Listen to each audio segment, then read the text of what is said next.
Hey everyone, it's Bravehawk doing part two to my part four January series. And in this one, I'm going to do fire. Um, I figured it was a good follow up to water.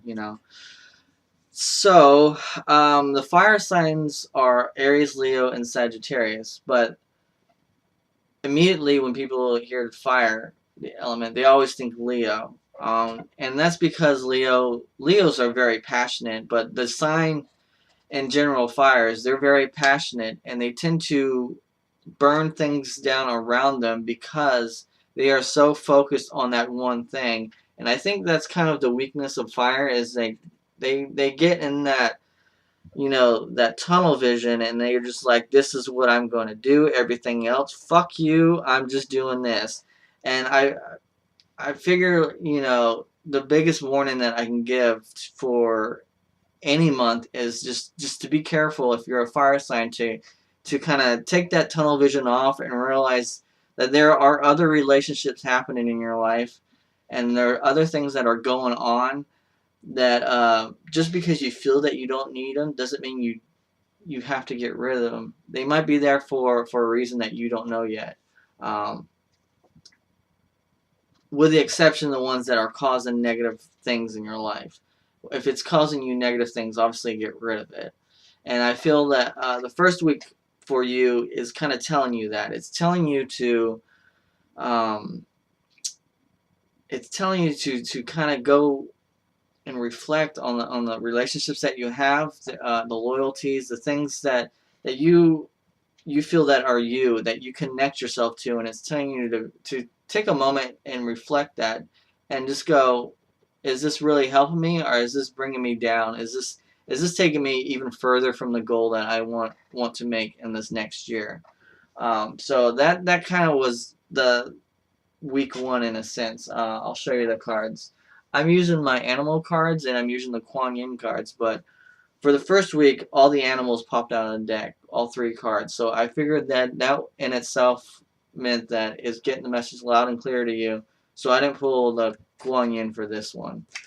So the first one is the Cardinal card. Um, and the Cardinal is really this Cardinal comes up when there are so many different things, so many different energies in your life that have kind of like attached itself to you in a sense. Think of yourself like a shark in a sense, and you have these little remore attaching yourself to you, and you have to figure out which ones are beneficial for you, as well as that remore that's attached to you, and kind of clear the way a little and take off some of the people, some of the relationships that are just generally just sapping you. I mean, it should be a 50-50 relationship. You should both be getting something out of it. Um, and I feel that's what that card is telling you. And the dog card also came up, and it's telling you to kind of rethink the loyalties that you have made because there might be some there that you thought it was a good idea then, but now not so much. And it's telling you that if you make that decision to let that person go or let that object or whatever it is that you pronounced your loyalty to, that it's okay to let it go because you're doing the right thing. If it's affecting you that much to where you can't even sleep without thinking about it, it's time to let it go. Even if it's nagging at you just a little bit, that's telling you to kind of rethink that loyalty. And then you've got the Hawaiian owl, which I don't even know how to pronounce that. And the Hawaiian owl, uh, owls in general, are connected to what people would call the underworld or the veil or whatever you call it.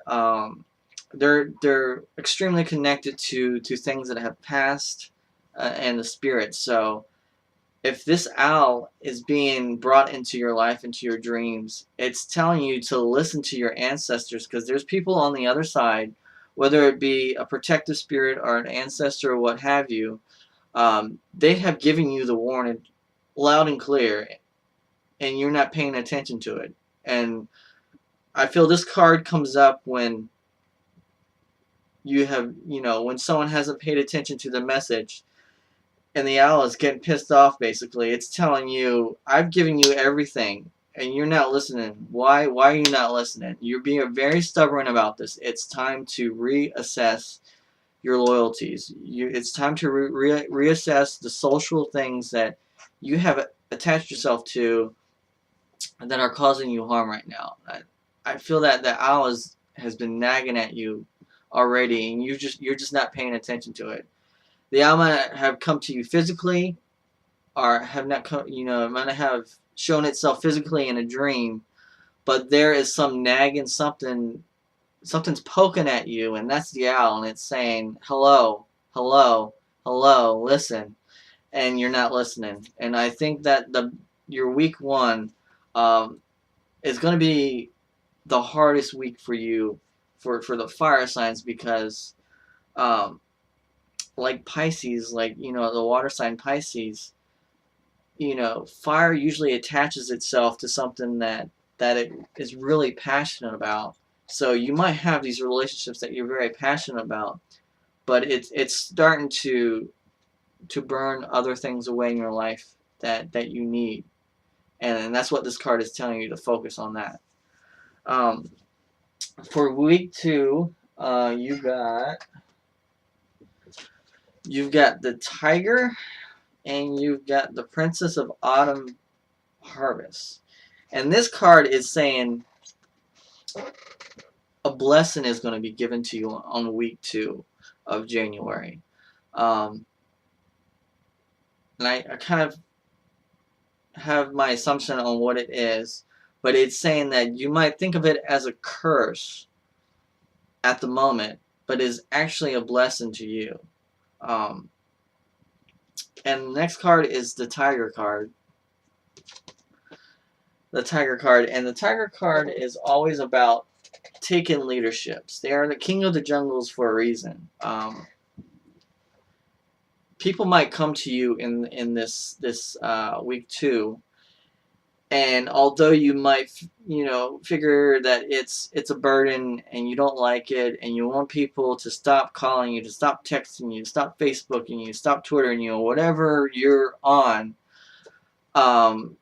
that's all happening for a reason.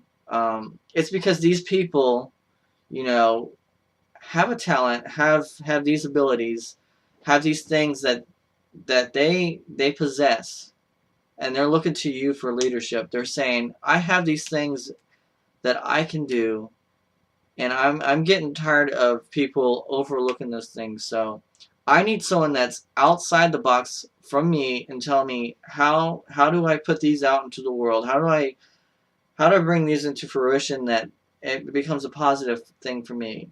I need you because you're outside the box and you have this unique talent that you can just see, ahead, and see the things that I need to do. It's okay to be very directive. It's okay to be very blunt, but you have to take people's emotions and circumstances in consideration. And this card, the Tiger, and the other card, the Kuan Yin card, it's telling you that you can see these things. You have a unique ability to where you're a leader and you can see these things. It's telling you to be a good guide, be a good leader, and look at it as a blessing, not as a curse. And for week 3, you've got the Shark card, and you got the Mother of Mercy card. The Shark card is really just telling you you need to trust your instincts on this. If someone's coming to you with a problem, and before the third word you already know what the problem is, then you need to speak your mind and say that. But the Mother of Mercy card is telling you that the people that come to you might need a softer hand. They're not really used to the bluntness of fire. You can still have a sharp tongue, but be careful what you cut with that sharp tongue. And I think that's what these two cards for week 3 are telling you. They're telling you to just be extremely careful as to what you say, because people will follow what you say and they might not think of the consequences. At the same time, they might take it the wrong way too. So make sure when you say something from your gut, from what you think is going on, make sure they understand exactly what you're saying. Don't let them hang up the phone before you get it all across, because they might go into a situation half cocked and make themselves worse. Um, there is a trust between, a leader and someone that follows, and this card is telling you to be very careful as to what you say, but at the same time trust your instincts, because you know what's going on, you know what's really happening. Um, and just remember that other person's going to follow every word you say. So if you're going to say something, make sure they know everything. Don't just give them small bits and hope they put it all together, because we all know common sense isn't really common. And this card is just kind of like reiterating that to you. And the next card for week 4 is Enter the Jade Temple. Um, I feel a lot of signs in January are going through a sense of shadow work, and yours seems to be more, although you did have it in week 1, I feel that it's more apparent, more needed in week 4 for some reason. Whether you start to realize what you need to do, and then in week 4 you're like, well, I need to reformulate how I'm going to do this goal. And I figure that this card is telling you to go ahead. It's okay to go ahead and to tweak things uh, so they can get done. It's okay to do that, but remember what your primary goal was. Don't get distracted from your primary goal. And the unicorn came up for week 4 as well, and that is a card of creativity, and that's why I say about tweaking your original idea. It's telling you that you got the base plan. Now it's time to go ahead to phase 2 and to tweak, your original plan, and be very creative. Make sure that it's all you, and that it's something that you want to do. I think that's originally what this card was trying to say. It's trying to say that, you know, be very passionate about what you do. Be very, very loving, and have the respect for what you do, but don't be aggressive to the point where you detract people. Um, and that's all I gotta say about week 4. That doesn't really explain everything, but I feel that it kind of speaks for itself in a sense, and I think the fire signs will know what I'm saying. So that's it for the month of January. Like I said, this is all kind of a trial to see if people even like, to have this done. So if you like it, please post a comment below saying that you would like another month. If I get, enough people that this resonates with, I'll do it again. But like I said, this is a trial and error thing, trial and error type of thing. If I don't want to do 4 videos and no one looks at them, I have my own personal time and energy that I feel like I'm not going to waste it if no one is respectful, and it resonates with anyone. So if it resonated with you, please comment, and I'll continue to do these videos. I'll see you again next time, guys.